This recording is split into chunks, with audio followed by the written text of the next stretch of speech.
morning. Well, good afternoon. Salome B here, and I want to talk real quick about the Arizona man posted videos singing carols with his son hours before killing his family. A Phoenix man who was facing charges of killing his estranged wife and 2 children on Monday shared a Facebook video of himself singing Christmas songs with his son just hours before a horrific slaying. According to the New York Daily News, Anthony Milan Ross, 45-year-old chef, author, and motivational speaker, was charged with first-degree murder on Tuesday. ABC 15 reports that, according to the court document, witness saw Ross shoot his ex-wife.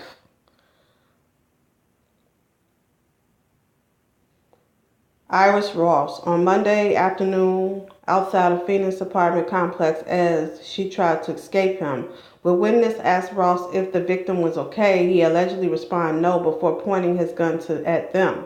According to the police, then retreated into his apartment where the couple's 10-month-old daughter, Honora, and 11-year-old son, Nigel, were. The police said Ross exchanged gunfire during a 6-hour standoff before authorities ultimately gained control of residents and arrested him. Now, Mary Wogel's Iris Ross' sister said that she got a text message from Anthony Ross on Christmas afternoon, immediately knew that something was wrong. I received a text yesterday at 2:52 p.m., 2 messages, first one saying, "I just killed Iris and the kids." The second message was with a gun. Wogas said, "I knew that man was very unstable. I knew he had very, very dark side. I didn't know it was this dark." Police say that Anthony Ross claimed that he killed his 2 children inside of the apartment during the standoff. He later changed his story, saying that the kids were alive and that he was threatening to kill them. Hours before the carnage, Ross had posted a video of himself and a smiling Nigel giggling as they attempt to sing some Christmas songs.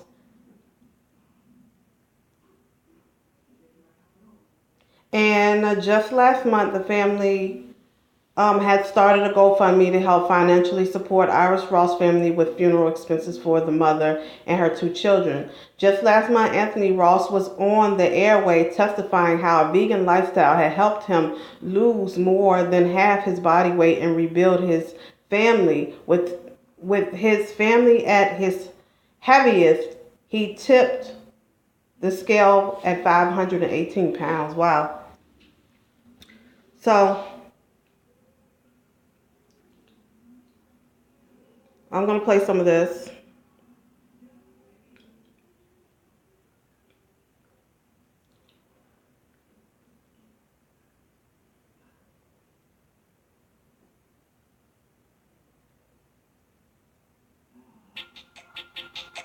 Across the painted desert, to where the mountains touch the sky.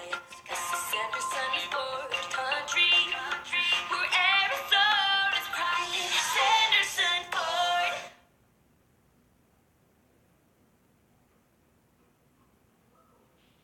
Apart on Christmas Day, a Valley mom and her 2 kids murdered on a day meant for peace and for happiness. The father, now behind bars, suspected of killing them all. Tonight, we are learning the suspect appeared on our airways just a month before this horrific crime. ABC 15's Cameron Polam joining us live near 16th Street in Highland. And Cameron, you saw this scene unfold just 24 hours ago.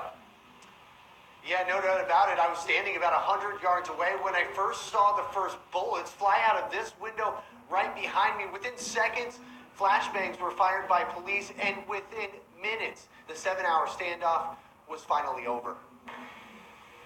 Anthony Milan Ross. An accused killer garbed in County Jail Orange facing a judge less than 16 hours after police say he gunned down his 2 children and ex-wife at this Phoenix apartment complex. But just a month earlier, it was a completely different Anthony Milan Ross. This was amazing. Appearing on the list with his son Nigel, the motivational speaker by trade was reflecting on his victory over his weight. Gained his life and his relationship with his son back. Questions now swirl how a man who seemed so close at the time with his son could do the unthinkable. I knew that the man was very unstable, and I knew that he had a very, very dark side. I didn't know it was this dark. Iris Ross's sister, speaking to us by phone, says Anthony Ross was never physically abusive. There was more emotional abuse. Her roommate, Lashanya Echeverria, says that emotional abuse spawned from the couple's recent divorce.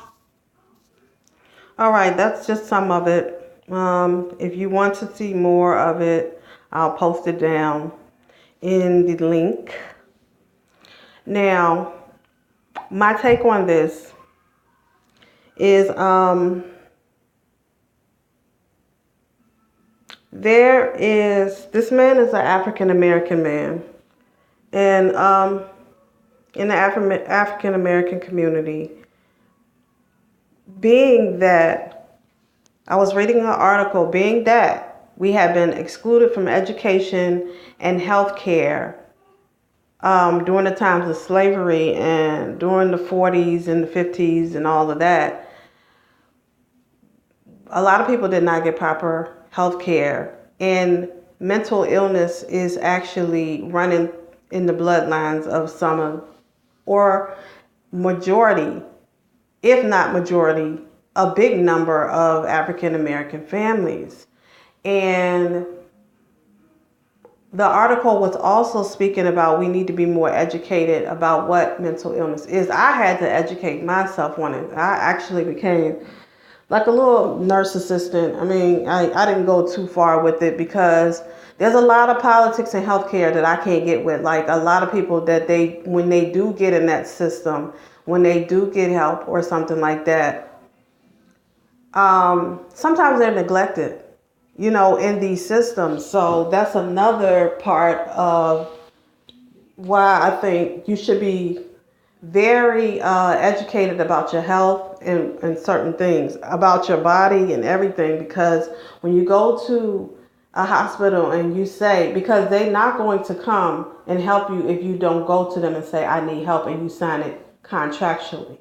If you don't go to the hospital or a mental health counselor, or whether it's a social worker, and you say, look, I'm having problems concentrating, I'm having problems sleeping, I'm having problems with anger, I'm having problems with nightmares, I'm having problems with this, that, and third. If you don't come to them and say these things, you get no help. But back to what I was saying, from the exclusion, during the fact of segregation and slavery and all that, we didn't have access to health care. So things that we see in our community that we think that is normal, it may not be normal. It may be mental illness, and we just don't know what to call it because we don't know what it is. So this man, he transformed his outer appearance, but his mind was still unstable. And in this article, the wife's sister said that he was kind of unstable, but she didn't say anything till now because the man was basically, he had fame. He's a vegan. He's proclaiming that he lost weight being a vegan. And, everybody wants to go vegan. Even I do. And there's nothing wrong with losing weight. None of that. But the problem is you can lose all the weight you want to. But if your mind is still broken, it doesn't matter. It does not matter. If your mind is still broken, you can do all the plastic surgery. You can lose all the weight. You can have all the money in the world and still be unhappy. Why? Because the mind is still broken. The mind still needs fixing. The mind can still be sick. So this is what I've gained from this story, which is really sad, really, really sad. And I will say this. Dealing from looking at my family and my past, I do recognize mental illness in my family. I do recognize it. And I will tell you that my older sister went through a situation just like this.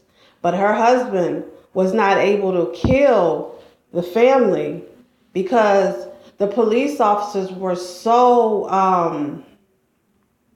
highly trained. They didn't shoot. They talked him. Even, I will tell you, my brother-in-law, when the police came, because my brother-in-law was abusing my sister for a long time, and he kept her away from my mother. And I never knew I had an older sister until I saw her walk down the street one day, and I was about maybe 7 or 8 years old. And I looked at her, and I looked at my mom, and I was like, that lady looked like my mom, but a younger version. And my mom didn't speak to her, and she didn't speak to my mom. She was walking her kids down the street, and I looked at my mom, and I said, "Who is that?" I said, "She looked just like you," and she said, "That's your sister." But my mom was kind of like negative towards my sister because her husband basically isolated her from the whole family, and he was one of those extremist Muslims. And he was really unstable. He was always hitting on her. He was always doing a lot of things. So one day I was at my other sister's house babysitting her son, and her husband called the house, and he was like, what are you doing?" I said, "I'm sleeping. I just got out of bed or whatever. I'm getting ready to take a shower."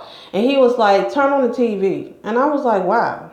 He was like, "Cause Joya is on the TV." And I was like, "Why is she on the TV?"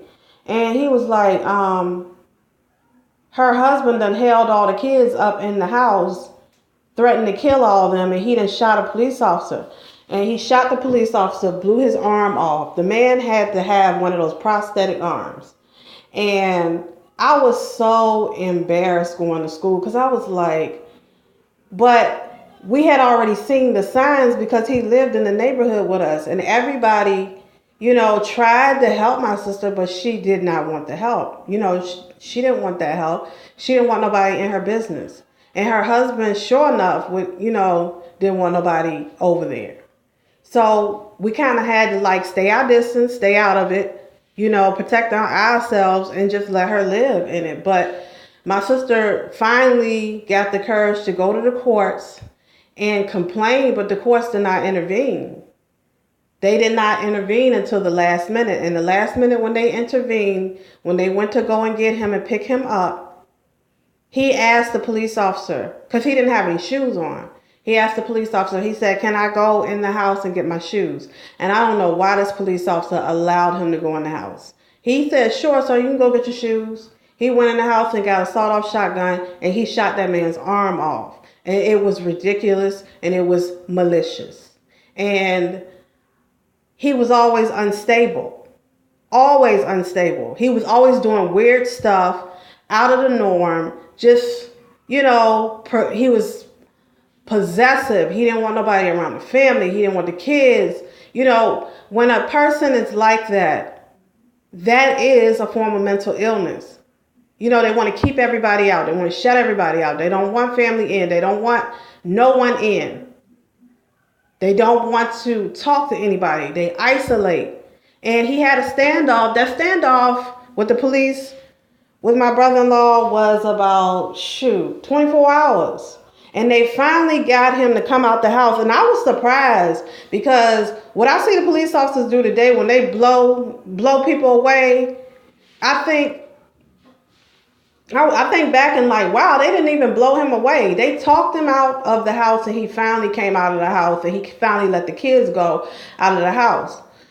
But in the end, all the kids went to foster care, and my sister ended up having to pay child support because she left the kids in there. She was trying to leave, and the kids didn't want to leave, so she had to leave them. And it was just a mess. And she had been married to him for over 30 years, and he had been controlling her whole life. And my mom had just let her go because she was like, "Look, that's what you want to do? You want to live with a man that beats on you and keeps you in your home? and don't want you to do anything and tear down your self-esteem. You can't even go to work. You poor, you barefoot. He beat you so bad, run you outside with no clothes on. You got to be outside in the dark with no clothes on. If that's what you want, then you're going to live like that. And then, even when they tried to get authorities involved back then in the 90s, the authorities was like, look, she keep dropping the charges. There's nothing we can do. So, on what I'm saying is when a man is mentally ill and you see the signs, you have to start documenting these things, and you got to start doing much better with notifying people as a family member. But a family member can only do so much also. If you see the signs and you say stuff to people and they don't pay attention and something bad happens, then, what can you do? But it's really, really, really important just to recognize the signs of mental illness, especially in the African American community, because we were excluded from education and healthcare. And when the farming crisis came in, when you're not eating properly, the brain is going to suffer anyway. Now, he was a vegan, and I'm not saying that contribute to it, but when I'm talking about the farming industry, at the time, a lot of blacks were starving, and that also can, factor into why mental illness is so prevalent, because you got poverty, you got economic devastation, all these things. So what I got from this is just try to keep a very an eye out, and just try to see the signs before it's too late. Salome B, have a nice day.